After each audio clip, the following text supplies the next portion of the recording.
Greetings everyone. Today I Sarthak Suman and my batchmate Shashank Kashyap will be covering the topic 108 of seminar, that is the organization of respiratory system.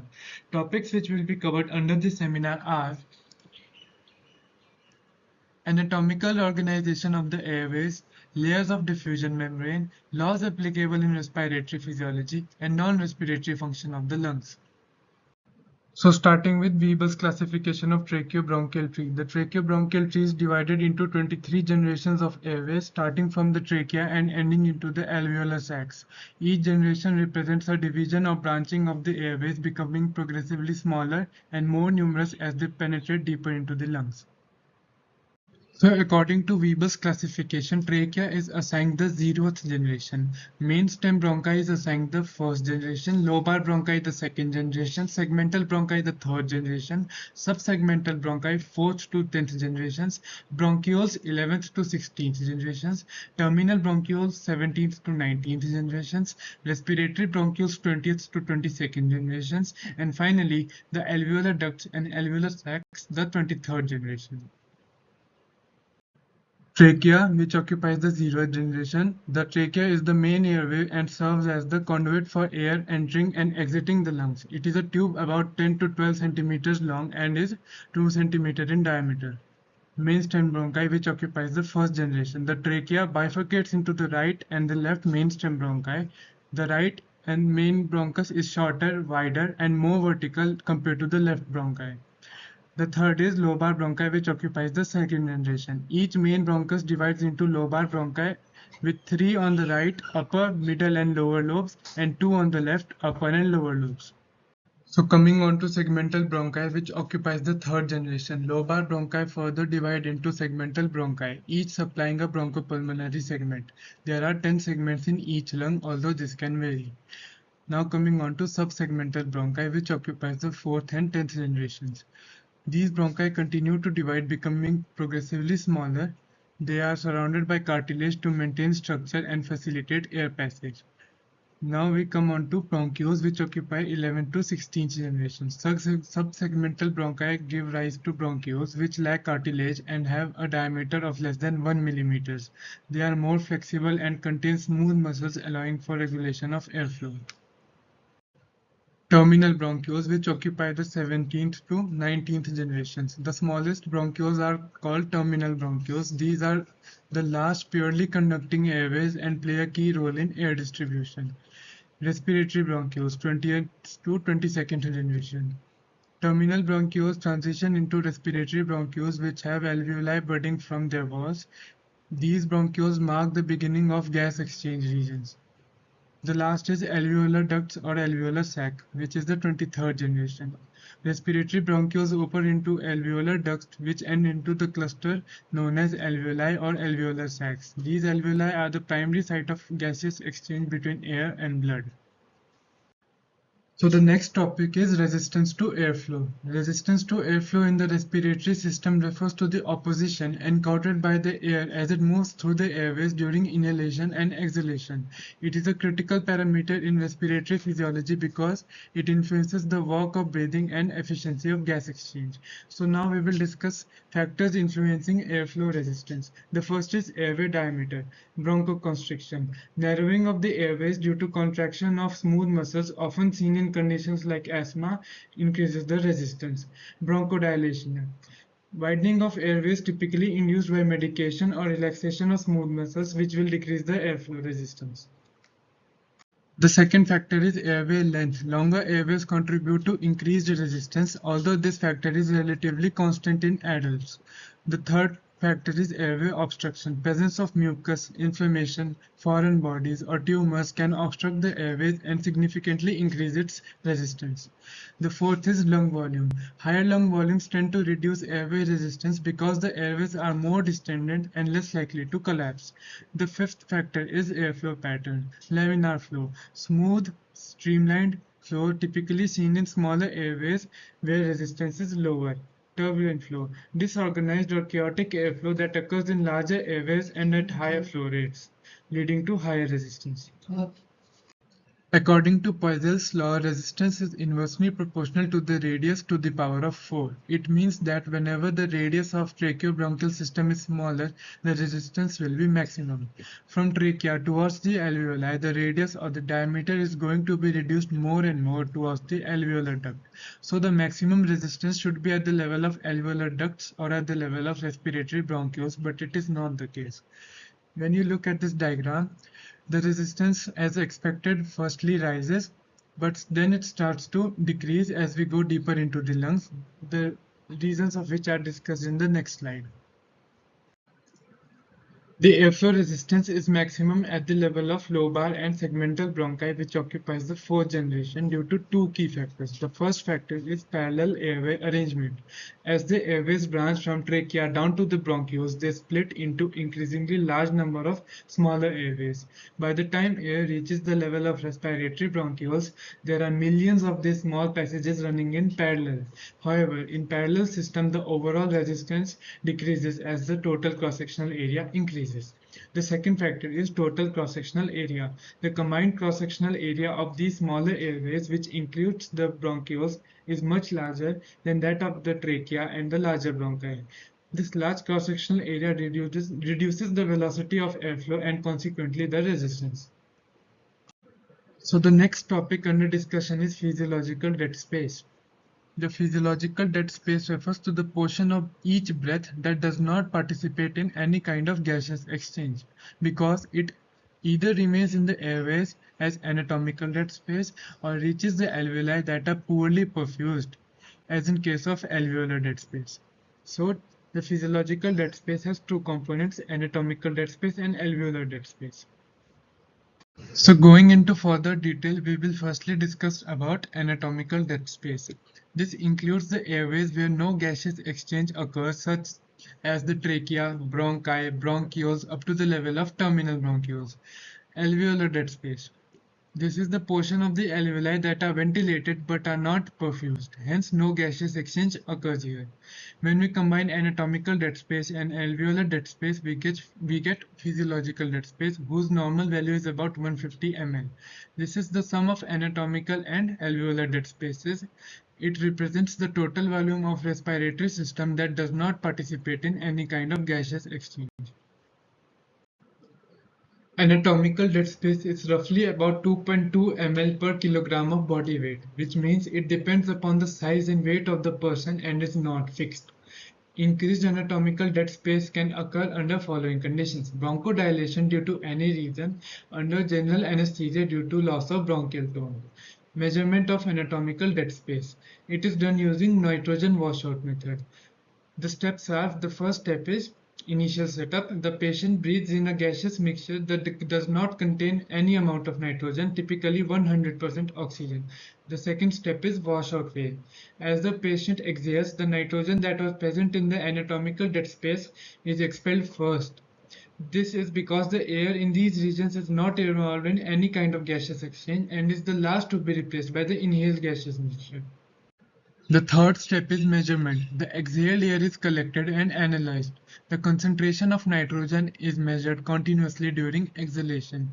Initially, the nitrogen concentration will be high, reflecting the nitrogen in the anatomical dead space, and then it will drop as the air from the alveoli, which contains less nitrogen due to gaseous exchange, is exhaled. The fourth step is calculation. The point at which the nitrogen concentration starts to decrease significantly is used to determine the boundary between the anatomical dead space and the alveolar air. The volume of exhaled air up to this point will be considered as anatomical dead space. Now we will discuss about nitrogen concentration curve. A plot of nitrogen concentration versus exhaled air volume is created. This curve shows an initial high concentration of nitrogen from the dead space that rapidly drops off as the alveolar air, low in nitrogen due to the previous oxygen inhalation, is exhaled.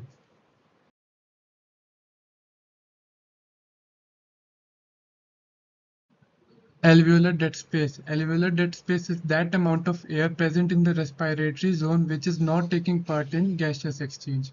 Under normal conditions, its normal value is 0 mL. Positive alveolar dead space can occur due to following conditions. First is alveolar rupture. Second is hypoperfusion, which can occur due to any kind of emboli. And the third is emphysema. Greetings everyone, Shashank here. So I'll be continuing this topic further. So we'll be discussing about the respiratory membrane or the diffusion membrane. So it is a crucial structure within the lungs where gaseous exchange occurs between the air in the alveoli and the blood in the pulmonary capillaries. This process is essential for oxygenating the blood and removing the carbon dioxide. So here we can see the type 1 alveolar cell, which is primarily involved in diffusion process and respiratory exchange.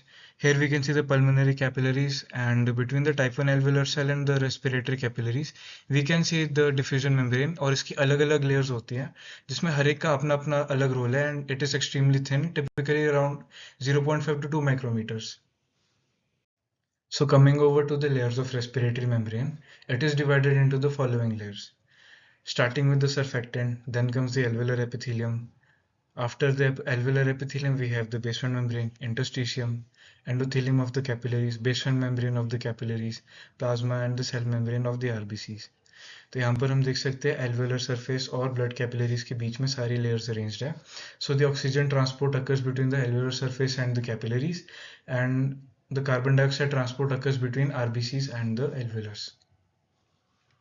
So coming over to the alveolar epithelium, as we know, it is one of the layers of the respiratory membrane, and it consists of two types of alveolar cells, and they are also called pneumocytes. So type 1 pneumocytes are thin, flat cells, and they cover about 95% of the alveolar surface, and they are primarily involved in gaseous exchange. So यहाँ पर हम देख सकते हैं type 1 alveolar cell और यहाँ पर type 2 alveolar cell. So type 2 alveolar cell are cuboidal.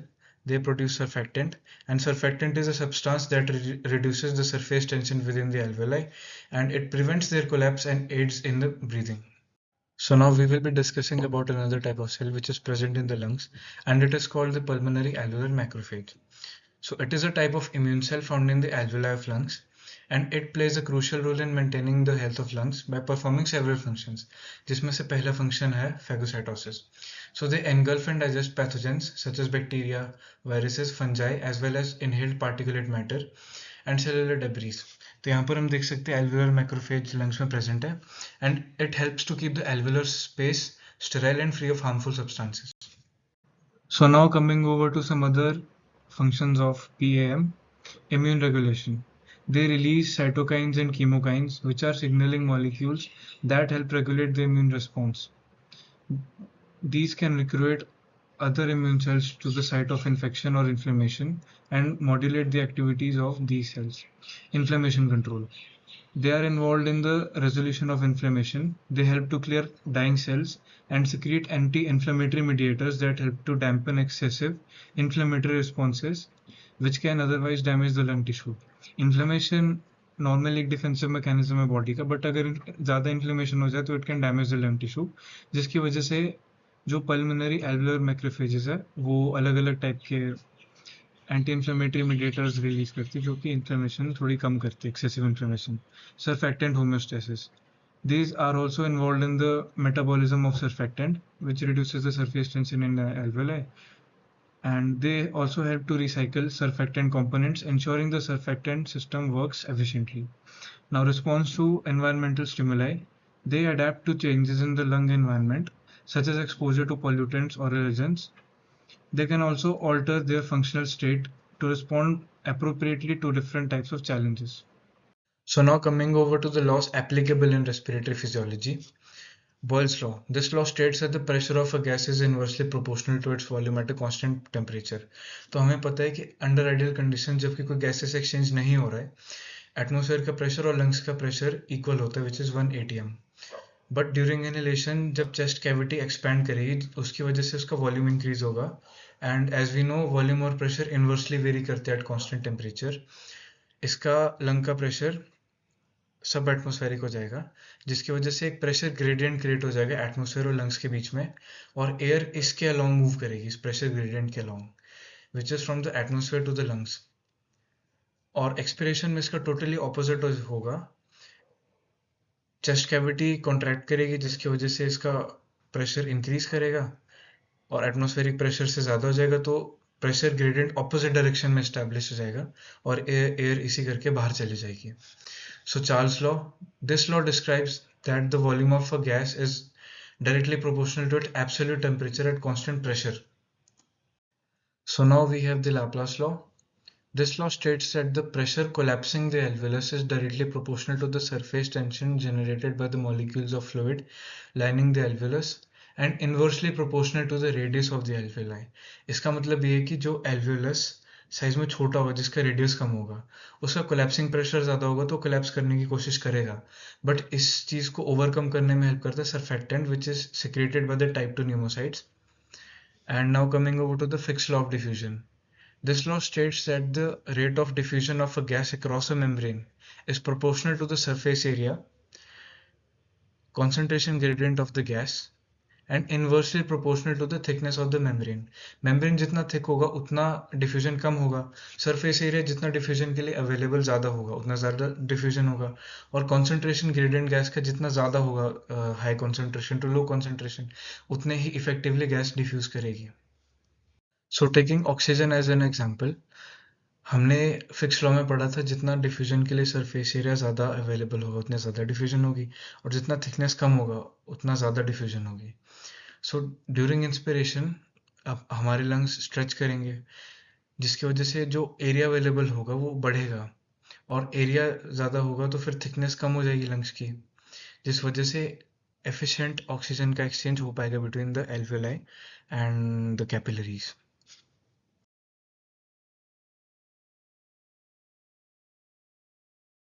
So now coming over to some non-respiratory functions of lungs. Biochemical functions. Many chemical substances are removed in the lungs. For example, PGE1, PGE2, PGF2 alpha, leukotrienes, serotonin and bradykinin. ये PGE1, E2 and F2 alpha ये सारे prostaglandins है. And now processing of inhaled air. Inhaled air continues through the tracheobronchial tree and it is heated to the body temperature and humidified. Endocrine functions, angiotensin converting enzyme and local enzymes, prostaglandins and histamine.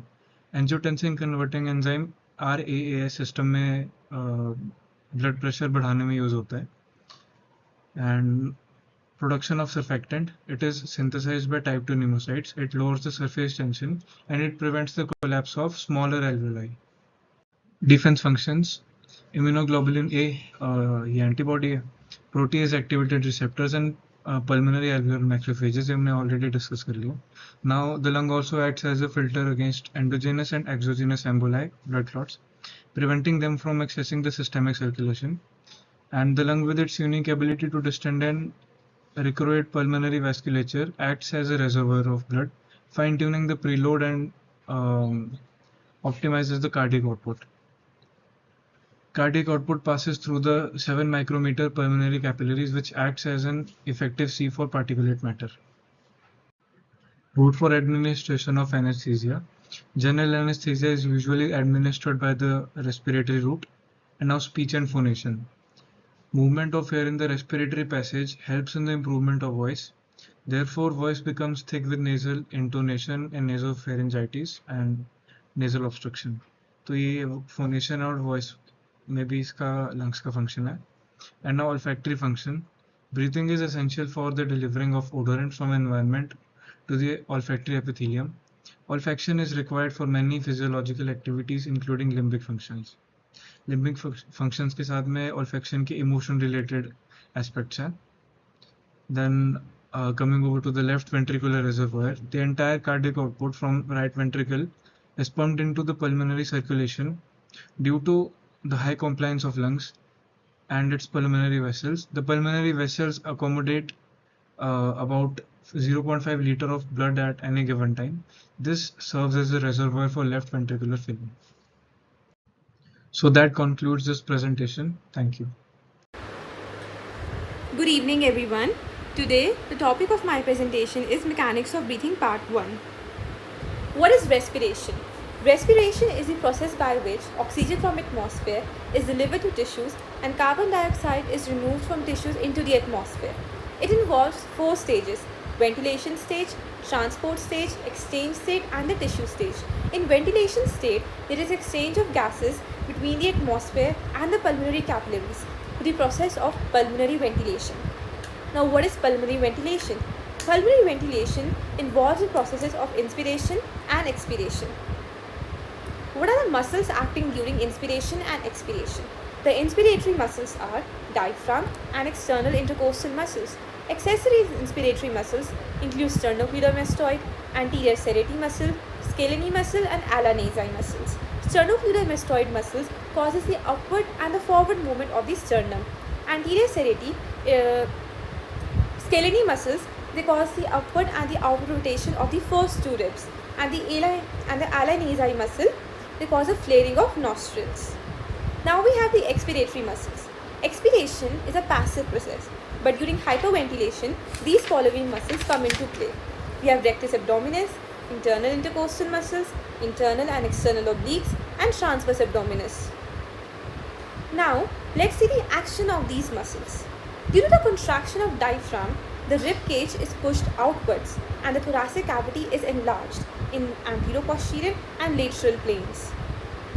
Due to the contraction of the external intercostal muscles, the anteroposterior and the transverse diameter of the thorax increases by the following two mechanisms.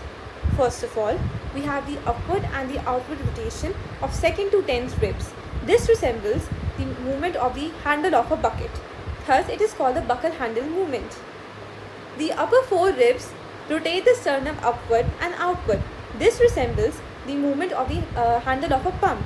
Thus, we call it the pump handle movement. The buckle handle movement, it causes an increase in the transverse diameter of the thoracic cavity, and the pump handle movement, it causes an increase in the anteroposterior diameter of the thoracic cavity. Now, during expiration, during forced expiration, internal intercostal muscles, they contract and they pull the ribcage downwards, decreasing the thoracic volume. As we can see in both of these diagrams, the first diagram depicts the pump handle movement of the sternum, the upward rotation of the sternum, resembling the action of the handle of a pump. Then the second diagram, it shows a buckle handle movement, the upward and the outward rotation of the second to 10th ribs, resembling the handle of a bucket. These are the respiratory movements, two respiratory movements. And as I already told, these two respiratory movements are responsible for increasing the anteroposterior and the transverse diameter.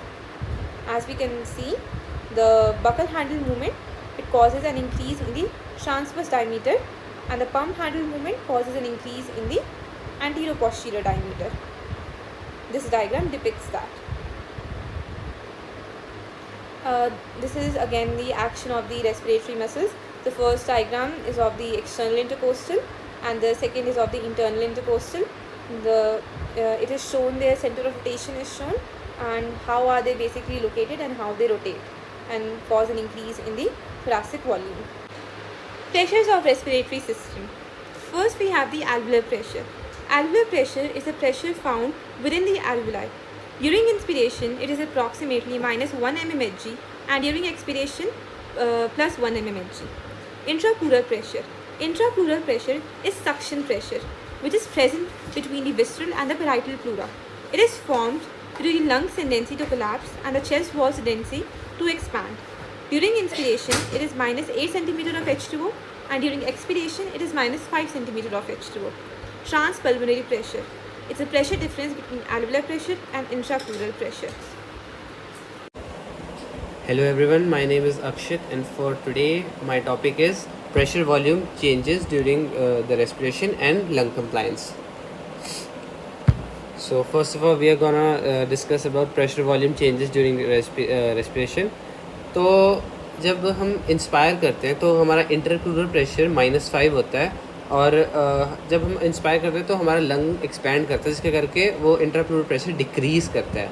वो -5 से -8 centimetre H2O में जाता है, जो हम graph में भी देख सकते हैं. फिर जब हम एक्सपायर करते हैं, जब हम एयर को बाहर निकालते हैं तो हमारा लंग कॉन्ट्रैक्ट करता है, जिसके करके हमारा इंट्राप्लूरल प्रेशर जो है वो -8 सेंटीमीटर से -5 सेंटीमीटर भी जाता है. तो ये था हमारा इंट्राप्लूरल प्रेशर. रेस्पिरेशन में कैसे चेंज होता है इंस्पिरेशन और एक्सपिरेशन में. फिर हमारा इंट्रा एल्वियोलर प्रेशर. जो इंट्रा एल्वियोलर प्रेशर है वो इंस्पिरेशन में -1 सेंटीमीटर H2O होता है और एक्सपिरेशन में +1 सेंटीमीटर H2O होता है. और फिर ट्रांसपल्मोनरी प्रेशर. ट्रांसपल्मोनरी प्रेशर जो होता है वो डिफरेंस होता है एल्वियोलर प्रेशर और प्लूरल प्रेशर का. और जो ट्रांसपल्मोनरी प्रेशर है वो इंस्पिरेशन में ज़्यादा होता है एज़ कम्पेयर टू एक्सपिरेशन में। ये हम अपने ग्राफ में भी देख सकते हैं। फिर जब हम इंस्पायर करते हैं तो volume of lung increases up to half litre and during expiration it decreases half litre as air is ejected out of lungs. तो फिर हमारा आता है क्लिनिकल। जो हमारा इंट्राप्लूरल प्रेशर होता है वो सब एटॉमिक होता है, मतलब इसका मतलब है उसका जो प्रेशर है वो एटमॉस्फेरिक प्रेशर से कम होता है। तो अगर हमारा एटमॉस्फेयर से कोई डायरेक्ट कनेक्टिविटी बन जाती है इंट्राप्लूरल प्रेशर की और एटमॉस्फेयर की, तो उसके करके हाई प्रेशर ऑफ एटमॉस्फेयर से एयर जो होती है वो प्लूरल स्पेस में चल जाती है, जिसके करके हमारा लंग्स जो होता है वो कोलैप्स कर जाता है और चेस्ट वॉल जो होती है एक्सपैंड कर जाता है, जो हम अपने इस डायग्राम में भी देख सकते हैं कि लंग जो है वो कोलैप्स कर चुका है और चेस्ट वॉल जो है वो बाहर की तरफ एक्सपैंड कर रही है।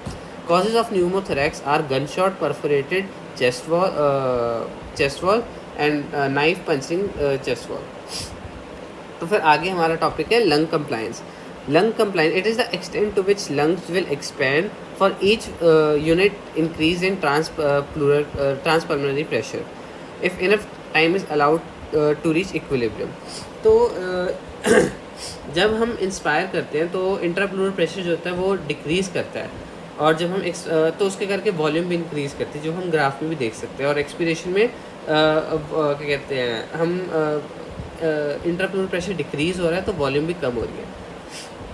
Total lung compliance of both lung together in normal adult averages about 200 milliliter of air per centimeter H2O। और लंग कंप्लायंस होता है change in volume upon transpulmonary pressure. फिर दो तरह की लंग कंप्लायंस होती है, स्टैटिक और डायनामिक। स्टैटिक कंप्लायंस हम मेजर कैसे करते हैं? तो सबसे पहले तो स्टैटिक कंप्लायंस को मेजर करने के लिए हमें एक सब्जेक्ट को इंस्पायर करने को बोलना होता है फ्रॉम फंक्शनल रेजिडुअल कैपेसिटी से टोटल लंग कैपेसिटी तक। फिर जब वो टोटल लंग कैपेसिटी तक पहुंच जाता है तब हम उसको कहते हैं धीरे धीरे एक्सपायर करने के लिए, और पीरियोडिकली इंटरप्ट करते हैं उसको, मतलब कहते हैं बीच बीच में रुकने को उसको, जिसके करके एल्वियोलर प्रेशर जो होता है वो ज़ीरो हो जाता है, और उस समय हम जो लंग वॉल्यूम और इंट्राप्लूरल प्रेशर को अच्छे से मेजर कर सकते हैं। तो और जो स्टैटिक लंग कंप्लायंस है उसमें हम इंडिविजुअली चेस्ट वॉल लंग और इन सब को मेजर करते हैं। तो चेस्ट वॉल को जब हम इंडिविजुअली मेजर करते हैं तो रेस्टिंग स्टेट में उसकी वैल्यू होती है 60% ऑफ TLC, जो इंस्पिरेशन में बढ़ती है और एक्सपिरेशन में घटती रहती है और रिजर्व वॉल्यूम तक नीचे आ जाती है। फिर लंग वॉल्यूम जो होती है वो रेजिडुअल वॉल्यूम के इक्वल होती है रेस्टिंग स्टेज में, और फिर वो बढ़ती रहती है।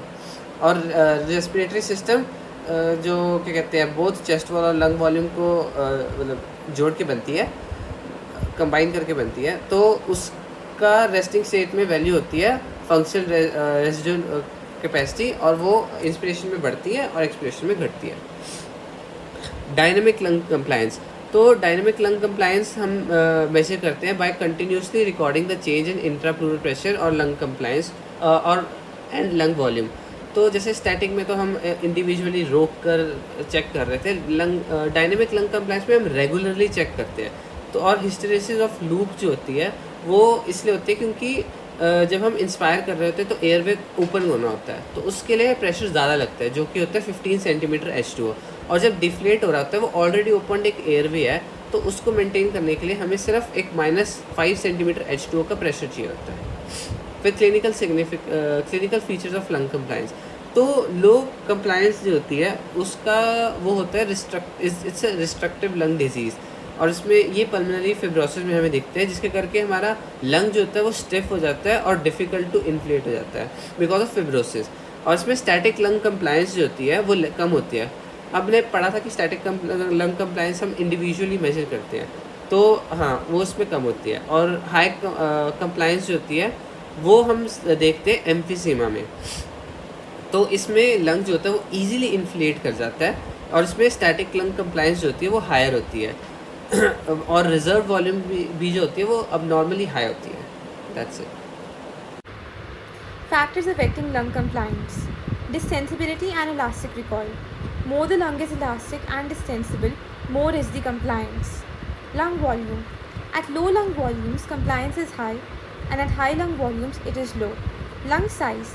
Generally, compliance is directly proportional to lung size, but with increasing age, the compliance decreases because the elastic property of the lungs decreases. Surface tension inside the alveoli. It accounts for more than half of the lung compliance. Let's see this topic in more detail. Role of surface tension. The fluid air surface tension forces in the alveoli represent about 2/3 of the elastic forces against which the lungs expand during inspiration. The fluid air surface tension elastic forces of the lungs, they increase tremendously when the substance called surfactant is not present within the alveolar fluid. When the surfactant is not present within the alveolar fluid, the surface tension forces, they increase tremendously. Surfactant is surface reactive agent. It reduces surface tension. Now we have volume versus pressure graph of two types of lungs, one which is saline filled and one which is air filled. In the saline filled lung, there is no fluid air interface. As a result, there is no surface tension, or we can say the surface tension is very less. As a result, the compliance is high. But in air filled lungs, there is air fluid interface. As a result, surface tension exists and compliance is comparatively lower. I, Kashish, and my partner Mehak are going to present Mechanics of Breathing Part 2, topic number 110. Questions addressed in following seminar are: explain the regional variation of compliance and the effect of gravity. List the functions of surfactant and understand the pathophysiology of respiratory distress syndrome. Lung compliance. Lung compliance tells us about the distensibility of the lungs, but it is not uniform all over the lungs. It varies according to the region and due to effect of gravity. In basal region, less negative intrapleural pressure is seen due to effect of gravity and the weight of lungs.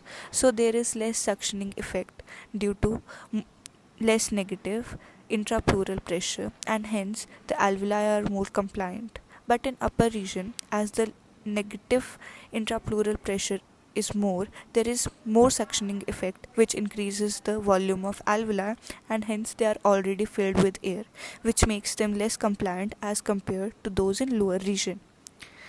This can be seen in this graph, which tells us about the regional slope of transpulmonary pressure and the compliance.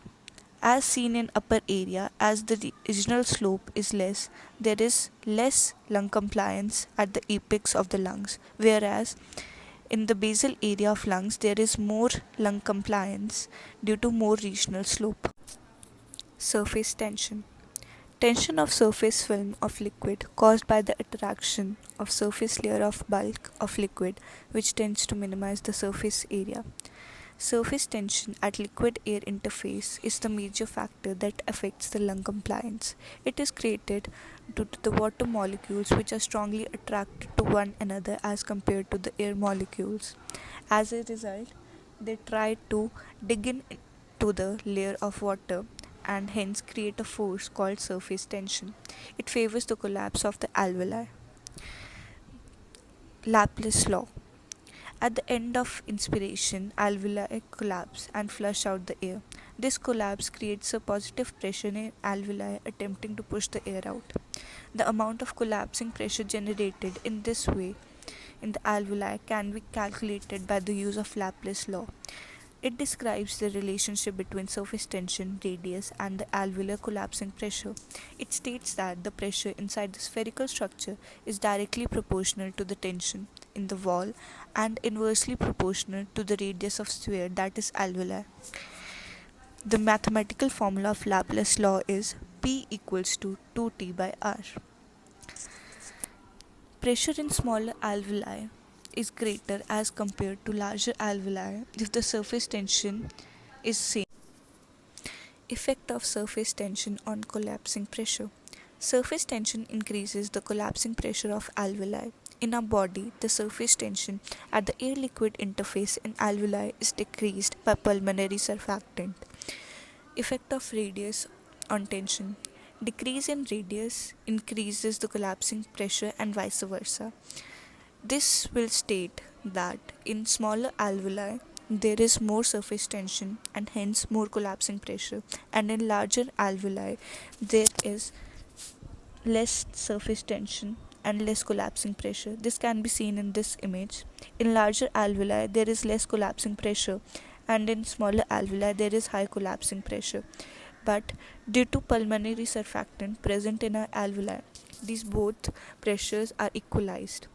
As in smaller alveoli, there is more uniform distribution of pulmonary surfactant, which reduces the collapsing pressure, whereas in larger alveoli, there is non-uniform distribution of pulmonary surfactant, which increases the collapsing pressure, hence equalizing the both collapsing pressure and maintaining a equilibrium of surface tension in our lungs. For an average side alveolus with a radius of 100 micrometer lined with normal surfactant, the collapsing pressure is about 3 mm of Hg. Whereas if it were to be lined with pure water and without any surfactant, the pressure would be 4.5 times high. In smaller alveoli, the alveolar collapsing pressure is more due to surface tension. Now pulmonary surfactant onto my partner. Now coming on to pulmonary surfactant. Pulmonary surfactant is a surface acting material responsible for lowering the surface tension of fluid. Means it is inversely proportional to the surface tension of the fluid. It is a mixture of light proteins which are rich in phospholipids. The principal surface tension lowering agent in surfactant is dipalmitoyl phosphatidylcholine. Here we can see without the presence of surfactant, the forces tends to collapse the alveolar wall. But in the presence of surfactant, this inward force is reduced and there is a stability which is provided to the alveolar walls. Now the source of the surfactant. In the alveolar epithelium there are two types of cells present, type 1 pneumocyte and type 2 pneumocyte. The type 1 pneumocyte is spread across 2/3 of the surface area. Type 2 pneumocyte is responsible for the synthesis of surfactant. It is more metabolically active and contains more number of mitochondria. The surfactant is stored in the lamellar inclusion bodies. Synthesis and secretion of the surfactant. Substrate molecules like the palmitate, choline, glucose, etc. are picked up from the blood by type 2 pneumocytes. Now these substrate molecules are synthesized into dipalmitoyl phosphatidylcholine in mitochondria. Now these proteins are packed in Golgi apparatus. Materials are stored in the lamellar inclusion bodies. These lamellar inclusion bodies from type 2 pneumocytes are discharged towards the surface of alveolar epithelium by constitutive exocytosis. Lamellar body materials are converted to tubular myelin. Tubular myelin forms phospholipid film on alveolar epithelial surface. Regulation of synthesis and secretion. The formation of surfactant is regulated by hormonal factors. Hormones like glucocorticoids, thyroxine and insulin stimulates the formation of surfactant. Quantity and quality of proteins like albumin, IgA and apoproteins also regulate the synthesis and secretion of surfactant. Stretching of lungs. Hyperinflammation of lungs like in the case of yawning also enhance the synthesis of surfactant. Now coming on to the functions of surfactant. Surfactant prevents lung collapse by decreasing the surface tension of the alveolar walls. They maintain alveolar stability as they prevents the lung from collapsing. It decreases the work of breathing, means the less amount of force is required for the inspiration process. Surfactant provides immunity as surfactant contains immunoglobulins in it. It also prevents pulmonary edema. Infant respiratory distress syndrome. It is also called as hyaline membrane disease. Surfactant helps in lung inflation and prevents the collapse of expanded lungs. Surfactant synthesis in fetus starts around 24th week slowly and it gets faster around the 35th week due to the presence of glucocorticoids. In newborns, lungs are collapsed and they inflate after the umbilical cord is cut. But in premature babies, the lung maturation is incomplete and the surfactant molecules are not sufficiently formed. Also, their respiratory muscles are weak. Due to this, breathing for premature babies becomes very difficult and extremely labored due to high surface tension. The lungs of the premature babies have the tendency to collapse easily, sometimes as high as 6 to 8 times than in normal adult person. Factors of infant respiratory distress syndrome. The first one is prematurity. If the baby is delivered before 28 weeks of gestation, the surfactant production is less and the alveolar walls can easily collapse. Diabetic mothers. If the mother has hyperglycemia, glucose passes through the placenta but insulin cannot. Fetus develops hyperplasia of pancreatic beta cells to counteract the glucose. Due to this, insulin production is increased. Hypoglycemia and decreased surfactant synthesis. C-section, multiple births, and maternal history of neonatal respiratory distress syndrome. Clinical manifestations: early onset tachypnea, respiratory difficulties, prominent grunting, hypoxemia hypercapnia, edema, fine inspiratory crackles, harsh tubular breath sounds, cyanosis. Now coming on to the treatment of infant respiratory distress syndrome. First one is surfactant administration, positive pressure breathing, glucocorticoid therapy, and administration of phospholipids by inhalation. This presentation was edited and compiled by Kashish and Mehak. Acknowledgement for the source of our information is Garton and Hall and G.K. Paul. Thank you.